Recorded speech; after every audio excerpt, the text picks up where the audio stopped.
कितना सुंदर कहा है।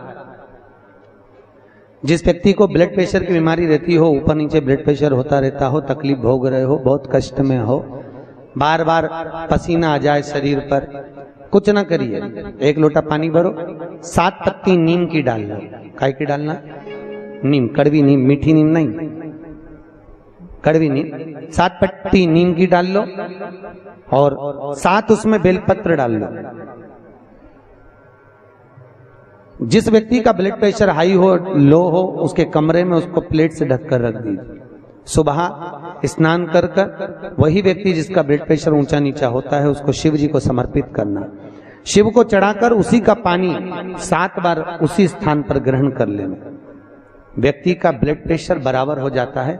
मात्र लगभग अगर सोमवार कर रहे हो तो 11 सोमवार करो, प्रतिदिन नियम से कर रहे हो तो 15 दिन कर लो, उसमें बराबर। फिर कभी जिंदगी में ब्लड प्रेशर की बीमारी चली ही जाती है, कोई दिक्कत नहीं करिए। जैसे घुटने का रोग वाला व्यक्ति, ये जितनी माताएं ऊपर बैठी हैं, इनको घुटने में तकलीफ होगी इसलिए बैठी। शिव महापुराण की कथा कहती है, शिवरात्रि के दिन रात को 12 बजे शंकर जी के मंदिर में चढ़ी हुई बेलपत्र उठाकर शिव मंदिर का शिखर देखकर 12 बजे रात को उस बेलपत्री को चबा चबा कर खा लो, जिंदगी में कभी घुटने का दर्द रहता ही नहीं, कभी जिंदगी में नहीं रह सकता। अगर डॉक्टर बोल दे कि घुटना बदलो तो पहले ये प्रैक्टिकल करके देखना शिव पुराण का। डॉक्टर बोले कि ये दवाई खाओ, वो दवाई खाओ, पहले ये दवाई खाकर देखो शिव पुराण। प्रैक्टिकल जरूर करो। और हम तो कहते प्रैक्टिकल भी अगर काम नहीं चलता। एक महाराज प्रवचन दे रहे थे, प्रवचन में कह रहे थे, भैया शराब नहीं पीना चाहिए, गंदा नाली का पानी है, गटर में पड़ा हुआ पानी है, मत पियो, पी पी के बर्बाद हो जाओगे। उसी में महाराज का पहचान वाला बेटा था, उठ के खड़ा हो गया, ओ महाराज तो इतनी बड़ी बड़ी बात कह रहा, तेरा सग्गा भाई पी के तो गटर में पड़ा है, नाली में पड़ा है, और तू हमें ज्ञान दे रहा है। महाराज जी को क्रोध नहीं आया। महाराज जी ने कहा, भैया देख, मैं भी प्रवचन दे रहा हूं, मेरा भाई भी प्रवचन दे रहा है, बस अंतर इतना है मैं मुंह से समझा रहा हूं, मेरा भाई प्रैक्टिकल करके दिखा रहा है। मन तेरा, तू कैसे समझेगा? या तो मुख से समझ जा या प्रैक्टिकल देख के समझ जा। तो आपसे निवेदन है, प्रैक्टिकल जरूर करो, प्रैक्टिकल करे भी करना है जरूर। ये भान होना चाहिए, कहीं हो सके सियोर वाला महाराज झूठ तो नहीं बोल रहा। इसलिए शिवरात्रि के दिन, मुख्य शिवरात्रि के दिन रात को 12 बजे शंकर पे चढ़ी हुई बेलपत्र जिस शंकर के मंदिर की उठाओगे उसी शंकर मंदिर का शिखर देखकर चबा चबा कर खाइए। कभी जिंदगी में घुटने का रोग नहीं हो सकता, जिंदगी भर। पर इसका मतलब नहीं है कि तुम्हारे घुटने चालू हो जाए तो तुम शॉपिंग मॉल में ही बैठी रहो। ईमानदारी की बात है, आज के जमाने में संतों ने रिसर्च करा है। क्या रिसर्च करा? कि जितनी जितनी बूढ़ी बूढ़ी सासें हैं वो तो सब नरक जा रही हैं और बहुएं बेकुंठ जा रही हैं। तो सासों ने सोचा कि भाई हम नरक काय को जाना है, बहुएं काय को बेकुंठ? बहू तो घर में रहती है और हम तो इतनी कथा भागवत में जाए, हम तो इतनी कथा सुनते हैं, बूढ़ी बूढ़ी माताएं कहती हैं तो हमें बेकुंठ जाना चाहिए, तो बहू क्यों बेकुंठ जा रही है, हम नरक काय को जाए? तो संतों ने रिसर्च करा कि जितनी बूढ़ी बूढ़ी माताएं कथा में जाती हैं, इन सबको घर की याद बनी रहती है। मैं फ्रिज में दूध रखी आई, ना जाने क्या कर रही होगी, क्या पता, क्या मालूम क्या कर रही होगी, छोरा आया होगा, रोटी बनाई होगी कि नहीं बनाई होगी। और जितनी घर में बहुएं रहती हैं वो, उनसे कोई भी पूछता क्यों मम्मी कहाँ गई? अरे सालासर भवन में शिव महापुराण की कथा चल रही है, अग्रवाल जी करा रहे हैं। अच्छा, आज कथा का दूसरा दिन है, सियोर वाला महाराज आया, उसे कथा ही कथा की बात बहू कर रही, और बूढ़ी बूढ़ी अम्मा यहाँ बैठ के दूध और चाय को याद करे। इसलिए भगवान ने कहा तू नरक वो स्वर्ग जा, जा, जा, जा। इसलिए निवेदन है आपसे, मन, चित्त, वृत्ति, बुद्धि सब शिव में लगा कर बैठो। हर हर। अरे हाथ तो उठाओ, दीन बंधु दयालु। अगर तुम हाथ नहीं उठाओगे वो उठा लिया तो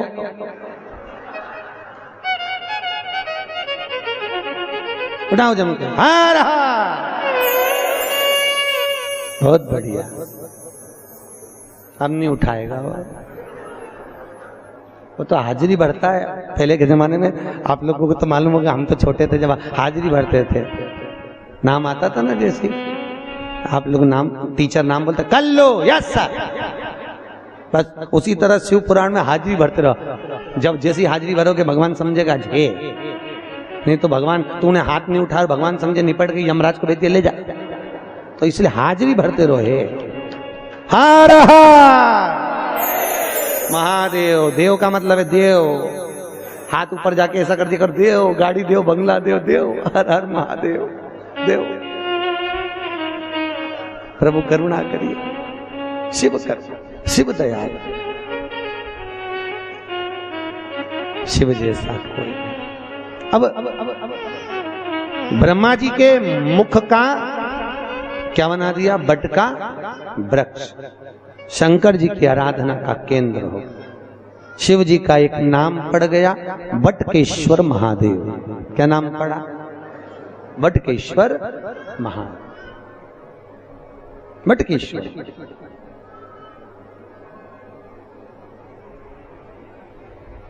बटकेश्वर महादेव, शास्त्र कहता है जिस व्यक्ति को जीवन में कोई चर्म रोग हो गया हो, चमड़ी का कोई रोग हो गया हो, गाय की गोबरी, गोबरी जानते हो? अलूनी गोबरी। अलूनी गोबरी का मतलब एक कंडा अलग बात है, उसको थाप थाप के बनाते हैं गोबरी को। एक होती है गाय ने पोटा करा, पोटा करा वो सूख गया, ऐसे किसी सूखा सुखाया पोटा लेकर आओ, उसको कंडे को जलाओ, जलाकर उसकी राख तैयार करो। राख को सफेद रुमाल में रखकर सोमवार के दिन बिना किसी से बोले शंकर जी के मंदिर में जाकर उस राख को, उस भस्मी को शिव को समर्पित करो। चढ़ाने के बाद उस भस्मी को वापिस उतार लो। उतार कर जब हम स्नान करें 5 दिन लगातार उस भस्मी को पानी में डालकर स्नान करना चालू कर दो, चर्म का सारा रोग समाप्त हो जाता है। डॉक्टर की जरूरत ही नहीं पड़ती चर्म रोग से। भस्मी यहाँ कई माताएं जो लिंगायत संप्रदाय से हैं वो सिर पे भस्म धारण करती है। बस कई पुरुष लोग भस्म धारण करते। फिर वही बात आ गई, अकाल मृत्यु वो मरे जो काम करे चंडाल का, काल उसका क्या बिगाड़े जो भक्त हो महाकाल का। शिव रोग से मुक्त कर, आरोग्यता देते हैं। मेरे भगवान शंकर आरोग्यता प्रदान कर, रोग से मुक्ति।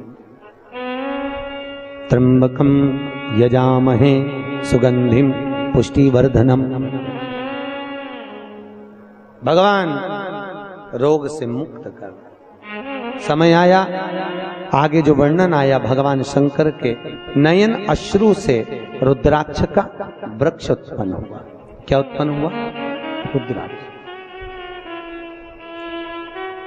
और रुद्राक्ष का वृक्ष भगवान शिव के नयन अश्रु से प्रकट होता है। एक मुखी से लेकर 14 मुखी तक रुद्राक्ष होगा। गले में पहनते हैं, आप लोग धारण करते होंगे। कई लोग तुलसी की माला पहनते हैं, कई लोग रुद्राक्ष की माला पहनते हैं। ध्यान दीजिए, ये तुलसी और रुद्राक्ष क्यों पहना जाता है? जैसे घर में जो मंदिर बनाया जाता है घर के अंदर, उसमें शिखर नहीं होना चाहिए। जिसके घर के मंदिर में शिखर होता है उसके घर में कभी जिंदगी में शांति नहीं रह सकती। इसलिए घर के मंदिर में शिखर का मूलता नहीं रहती। ये उसी तरह है जैसे गरुण घंटी। गरुण घंटी देखी है आपने? वो बजाते हो गरुण जी महाराज की घंटी। ये घंटी का नाद कहाँ कहाँ करना चाहिए? गरुण घंटी का नाद किया जाता है सबसे पहले भगवान के सम्मुख में, ठीक है। दूसरी जगह गरुण घंटी का नाद करना चाहिए फिर अपने रसोई घर में जहां पर परिंदा भरा है उस स्थान पर, पितरों की शांति के।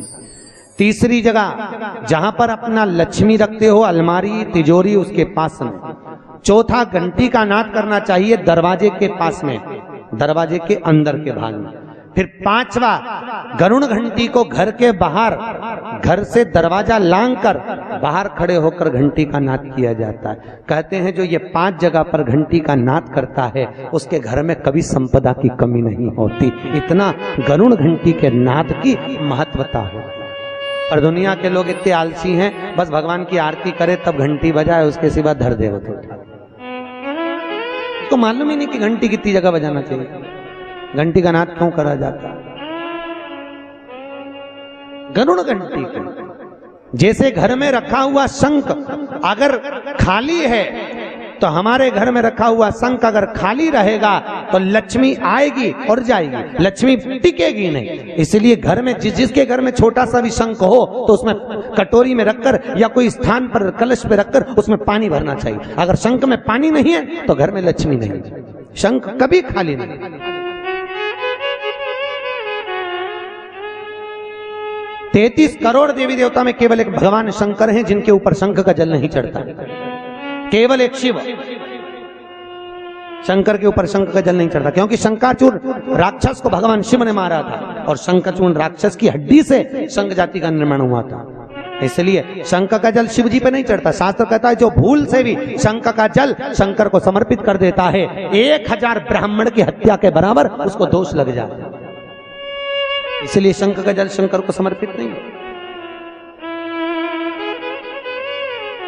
जिस व्यक्ति को नलियां चौक हो गई हों, डॉक्टर ने बोला बाईपास कराना पड़ेगा, उसको कुछ नहीं करना चाहिए। 7 बेर, बेर जानते हो क्या बोलते हैं यहाँ पर? बेर बेर बोलते हैं। 7 बेर प्रत्येक शिवरात्रि को शंकर जी के ऊपर समर्पित करना चालू कर दो। 7 बेर, जिंदगी में कभी बाईपास कराने की जरूरत नहीं पड़ेगी। केवल 7 बेर, उसमें से 1 बेर 7 बेर चढ़ाओ, 1 बेर उठा के लाओ और वो व्यक्ति को खिला दो जिसको बाईपास के लिए डॉक्टर ने बोला।